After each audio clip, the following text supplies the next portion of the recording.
లేఖనం సెలవిస్తూ ఉంది, ఓటమిని బట్టి కృంగిపోవద్దు, విజయం దిశగా అడుగులు ముందుకే. Praise the Lord. దేవుడు అందుకనే నేను అనుకుంటాను, యెహోషువ ఒక చోట కూర్చుని బాగా విచారపడుతూ ఉండొచ్చు. ఆయి చేతిలో ఓడిపోయాం, ఆకాన్ని కోల్పోయాం, అతని కుటుంబ సభ్యులు చనిపోయారు, 36 మంది యోధులు కోల్పోయారు, ఎరుకో అంత ప్రాంతాన్ని జయించిన దీన్ని జయించలేకపోతున్నామని చింతపడుతున్న ఆ సమయంలో ఎగ్జాక్ట్ టైంలో God started talking to him and speaking to him. నువ్వు భయపడకమో, నీకు ఏ సమయంలో ఏ వాగ్దానం కావాలో దేవునికి తెలుసు. హల్లెలూయా. యెహోషువలో ఒకలాంటి భయం ఉంది, బహుశా యెహోషువలో ఒకలాంటి నిరుత్సాహం ఉంది. అందరూ బట్టే ఆ ఎగ్జాక్ట్ టైంకి దేవుడిచ్చే వాగ్దానం చూడండి. నువ్వు భయపడకమో యెహోషువ, నువ్వు జడియకమో, గో అగెయిన్స్ట్ హాయ్. నువ్వు హాయ్ అనే పట్టణానికి నువ్వు వెళ్ళాలి, దాన్ని జయించాలని దేవుడు మాట్లాడుతున్నాడు. Our God is the God of second chances. మన దేవుడు మరొక అవకాశాన్ని ఇచ్చే దేవుడు. Praise the Lord. ఎప్పుడు అనుకోవద్దు ఇంకొక అవకాశం లేదేమోనని.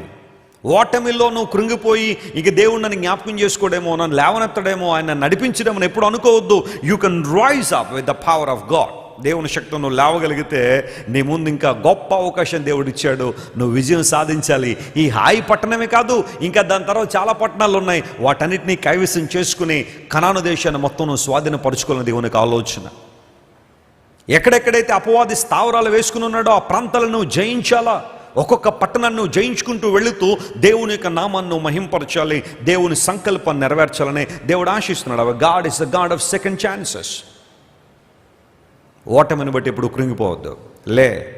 దేవుడు నిన్ను వాడుకోవడానికి ఇష్టపడుతున్నాడు, ఆయన నిలబెట్టడానికి ఇష్టపడుతున్నాడు. నేను సౌత్ ఆఫ్రికాలో దేవుని సువార్త ప్రకటించడానికి couple of times south Africa వెళ్ళాను. అందులో జోహన్నెస్బర్గ్, మిడ్రాండ్, డర్బన్, కేప్ టౌన్, ఇవన్నీ ప్రాంతాలు సౌత్ ఆఫ్రికాలో చాలా ప్రాముఖ్యమైన ప్రాంతాలు. నేను జోహన్నెస్బర్గ్లో దేవుని వాక్యం అందించాను, డర్బన్లో దేవుని వాక్యం అందించాను. ఆ తర్వాత మిడ్రాండ్ అని మన తెలుగు ప్రజలు చాలా ఎక్కువ మంది మిడ్రాండ్లో ఉంటారు.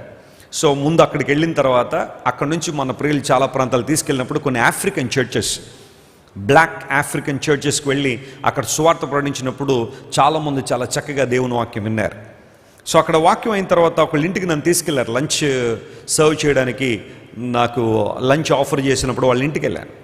ఇంటికి వెళ్ళిన తర్వాత ఆ ఇంట్లో ఒక ఆమె ఒక వీల్ చైర్లో కూర్చుని ఉంది. వెళ్ళిన తర్వాత భోజనం అంతా అయిన తర్వాత ఆమెతో మాట్లాడుతున్నాం. నేను, పాల్ గారు, క్యాలెబ్ గారు అందరూ ఉన్నాం. మేమందరం కలిసి వారితో మాట్లాడుతుంటే ఆమె ఒక సాక్ష్యాన్ని చెప్పింది. ఆ సాక్ష్యం ఎంత ప్రోత్సాహకరంగా ఉంది అంటే, నేను అడిగానమ్మా ఏమైంది, మీరు వీల్ చైర్లో ఉన్నారు, చిన్నప్పటి నుండి ఇలా పరిస్థితి లేదా మధ్యలో ఏమన్నా అయిందని అడిగితే, చిన్నప్పటి నుండి చాలా బాగున్నానండి వెసిలి గారు, కానీ మధ్యలోనే నాకు ఇలాంటి పరిస్థితి వచ్చింది. అయితే నా సాక్ష్యాన్ని వినండి అని చెప్పి సాక్ష్యం చెప్పడం ప్రారంభించింది. ఆమె విపరీతమైన జ్ఞానం కలిగిన స్త్రీ అట, హైలీ ఇంటలెక్చువల్. అన్నింట్లో కూడా స్కూల్ దగ్గర నుండి కాలేజ్ దగ్గర నుండి అన్నీ కూడా ఫస్ట్ ర్యాంక్సే, చాలా చక్కగా చదువుతూ ఉండేది. సో ఎప్పుడైతే అలాంటి అకాడమిక్ స్టడీస్లో ఎక్సెల్ అవుతుందో ఒకలాంటి గర్వం డెవలప్ అయిపోయింది ఆమెలో.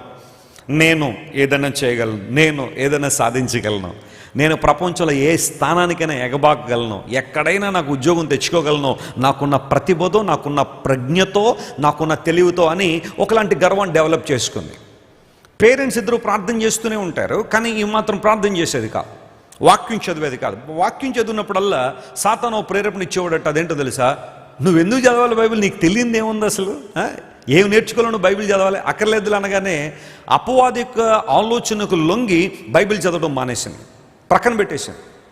ఆ తర్వాత అక్కడి నుంచి ఆమె సొంత నిర్ణయాలు తీసుకుని తమ జీవితంలో ముందుకెళ్ళిపోతుంటే ఒక రోజున ప్రియులారా తనకున్న బైక్ మీద ఎక్కడికో వెళ్తుంది. ఇంటి దగ్గర నుండి ఎక్కడికో చిన్న ప్రాంతాన్ని, పెద్ద దూరం ఏం కాదు, వెళ్తూ ఉండగా ఆ సాయంకాలం వేళ ఒక కారు ఆమెకు ఎదురుగా వచ్చి ఈమె వెళ్తున్న బైక్ను ఒక్కసారి డాష్ ఇవ్వగానే లేకపోతే ఢీ కొట్టగానే వెళ్ళి ఆ ప్రక్కన తుప్పల్లో పడిపోయింది.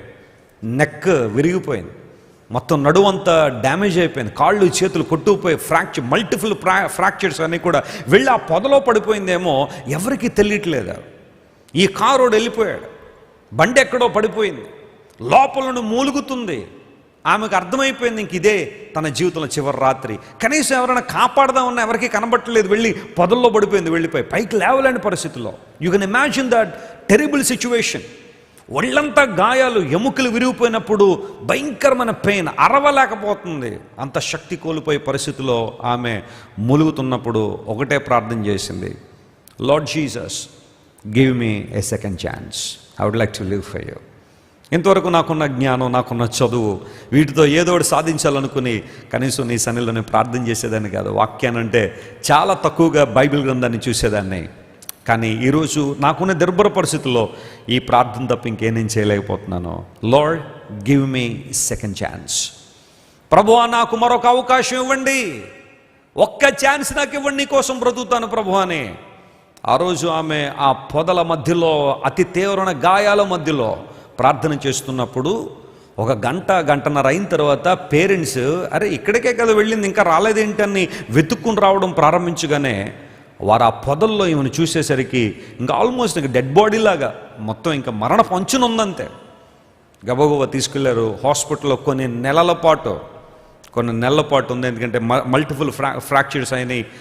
ఆపరేషన్స్, మళ్ళా సర్జరీస్, ఇవన్నీ చేసిన తర్వాత కొన్ని నెలల తర్వాత వీల్ చైర్కి మాత్రమే నువ్వు పరిమితం అవుతావమ్మా, అంతకుమించి నువ్వేం చేయలేవు అని చెప్పగానే, పర్లేదు సార్, ఈ శ్వాస ఉంది, ఈ ఊపిరి పీల్చుకోవడం దేవుడు అవకాశం ఇచ్చాడు, నేను దేవునితో నిబంధన చేసుకున్నాను, జీవిస్తా, ఆయన కోసం జీవిస్తానని. Lord give me second chance అని దేవుని సన్నిధిలో ప్రార్థన చేశాను. దేవుడు నా ప్రార్థన విన్నాడు. లేదంటే ఆ రోజున ఆ పొదల్లో నేను చనిపోవాల్సిందాన్ని అని ఆమె హాస్పిటల్ని డిశ్చార్జ్ అయిన తర్వాత అదే వీల్ చైర్కి పరిమితమై ఆమె చేసే పనులు ఏంటో తెలుసా ప్రియులారా? ప్రపంచంలో ఎంతమంది దేవుని సేవకులైతే ఆమెకు తెలుసో, లేదా వారి యొక్క ప్రాంతాలకు వస్తారని తెలుసుకుందో, ఇంటర్నెట్లో కావచ్చు లేదా టీవీలో కావచ్చు, ఎంతమంది అయితే దేవుని సేవకులు దేవుని చేతిలో వాడబడుతున్నారని తెలుసుకుందో, వాళ్ళందరి పేర్లు ఒక డైరీలో రాసుకుని ప్రతి ఒక్కరి కోసం ప్రార్థన చేస్తారు. దేవుని నామమున స్తోత్రం కలుగునుగాక. ఆమె ఎక్కడెక్కడికో వెళ్ళలేకపోవచ్చు, ఏవేవో ప్రాంతాలు దర్శించలేకపోవచ్చు, ఎవరెవరి కోసం వార్త చెప్పలేకపోవచ్చు, కానీ సువార్త చేసే దేవుని సేవకుల కోసం ప్రార్థన చేస్తూ ఉంటుంది ఆమె. ఆ డైరీ నాకు చూపించినప్పుడు నేను చాలా ప్రభువుని స్తుతించాను. Yes, our God is the God of second chances. కొన్నిసార్లు మన వైఫల్యాలను బట్టి, మనం చేసిన పాపాలను బట్టి, మన అతిక్రమ క్రియలను బట్టి, దేవునికి వ్యతిరేకంగా నడవడాన్ని బట్టి మన జీవితంలో దెబ్బలు తిన్నావేమో. నువ్వు అదే స్థితిలో ఉండిపోవాలని దేవుడు అనుకోవట్లేదు. You need to rise up. నువ్వు లేవాలి. యెహోషువ, నువ్వు భయపడకు, జడియకము, go against I and get victory over them. వారి మీద నువ్వు విజయం సాధించు, వెళ్ళు అని దేవుడు ఒక వాగ్దానం ఇచ్చాడు. ఆ వాగ్దానం కూడా తెలుసా? నువ్వు భయపడకము, నువ్వు జడియకము. ఏదో రకమైన భయం నీ గుండెల్లో ఉందేమో, ఏదో రకమైన నిరుత్సాహం, లేదా ఏదో రకమైన జడిసిపోయే అనుభవాలు నీ జీవితంలో ఉన్నాయేమో, నువ్వు వాటిని విడిచిపెట్టు. నేను నీ జీవితంలో అద్భుతం చేయబోతున్నాను. హల్లెలూయా. మీరు ఇంతవరకు విన్న దైవ సందేశం మరియు దేవుని సేవకులు చేసిన ప్రార్థన మీకు ఆశీర్వాదకరముగా ఉన్నదని విశ్వసించుచున్నాము. ఈ సందేశాన్ని మీ స్నేహితులకు, బంధువులకు షేర్ చేయండి. మీకు ఏదైనా ప్రార్థన అవసరత ఉన్నచో మా ఫోన్ నంబర్లకు కాల్ చేయండి. దేవుడు మిమ్మల్ని ప్రేరేపిస్తే విశ్వాసంతో సాగుచున్న ఈ పరిచర్యను ప్రోత్సహించండి. మరిన్ని వర్తమానాలు, పాటలు వినుటకు జాన్ వెస్లీ మినిస్ట్రీస్ అను మా యూట్యూబ్ ఛానల్ను సబ్స్క్రైబ్ చేసుకొనండి. ప్రభువైన యేసుక్రీస్తు కృప మీకు తోడైండును గాక.